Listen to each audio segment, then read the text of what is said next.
All right, Britt, how much different will this offseason be for Pete Alonso, you think? It might not be all that different, honestly. Pete did everything right, guys. Like he signed where he wanted to go for, reestablishing his market. He had a great season, as you mentioned, Sal. But unfortunately, I just don't know how many GMs are going to be willing to pay the big bucks to a guy who is entering his age 31 season with a potential lockout looming after the 2026 season. I don't know how many years, and years are going to be the big holdup for a guy who is probably going to clog up the DH spot sooner rather than later.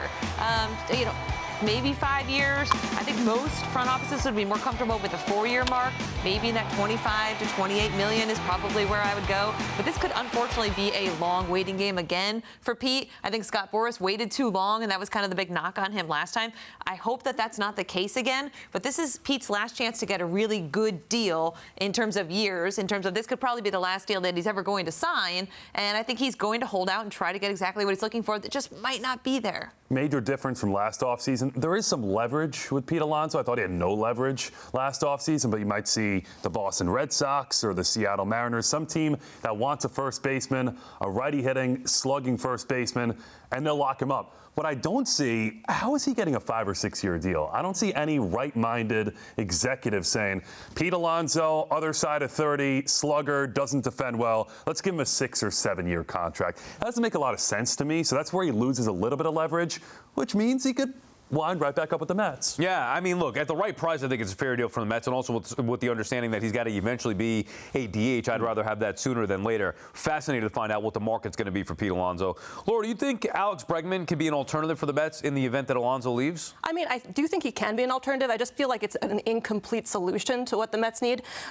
Alonso has slightly better power numbers. Obviously, Bregman is going to be a superior defensive option at third base, but you still need someone to play first base. And for right now, I think Pete Alonso is the right guy for that. Ryan Clifford isn't ready yet. I don't like the idea of Vientos and McNeil platooning there. So what you do is that you just create another hole on this side of the infield. Sure, you have a great third baseman, and that's important, and he can hit for slug, and that's great. But you also have, I'm kind of interested to see what happens with Brett Beatty if they don't trade him. So, there's a lot of moving pieces here. And again, you're looking at spending a lot of money for a longer deal. Like Bregman is projected to go for 5 or 6 years as well. And $182 million? That is not chump change. And so it's kind of a big commitment. I don't necessarily know that it's the right answer.